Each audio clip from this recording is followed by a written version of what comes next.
As she approaches the house that was once her prison, Laila Taloo is overcome with emotion. For 2.5 years, the Yazidi woman was kept as a sex slave, sold and traded among fighters for the Islamic State group. Yet she would gladly trade her freedom for just one thing. أتمنى لو رجع نفس يعني حتى لو كنت بيد الداعش بس أنا وعائلتي كنا يعني عايشين. Taloo is one of hundreds of Yazidi women and girls enslaved and repeatedly raped during IS's 4-year reign of terror in Iraq and Syria. In August 2014, Islamic State forces launched an attack on the Yazidi homeland in northwest Iraq. Hundreds died and thousands were abducted.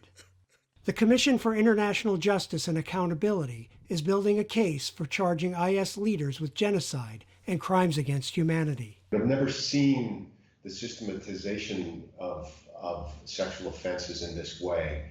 The directions coming from the top, issuing a carte blanche, if you will, to the men to conduct themselves with sexual license of this nature.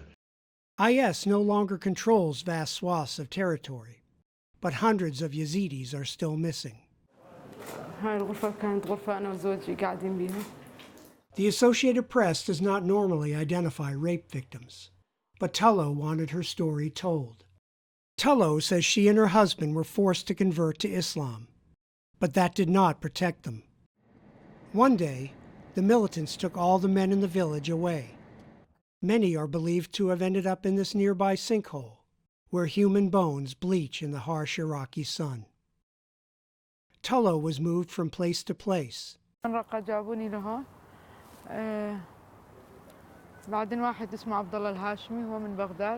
In all, she was owned by 8 men.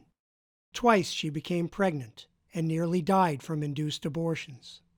Finally, in March 2017, she was able to pay a smuggler to get her and her 2 young children out of IS-controlled territory. In early February, Taloo's niece returned home, 6 years after she was kidnapped.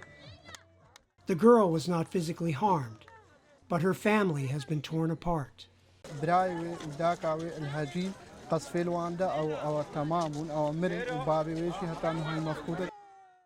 If it hadn't been for her children, Taloo says she would have killed herself.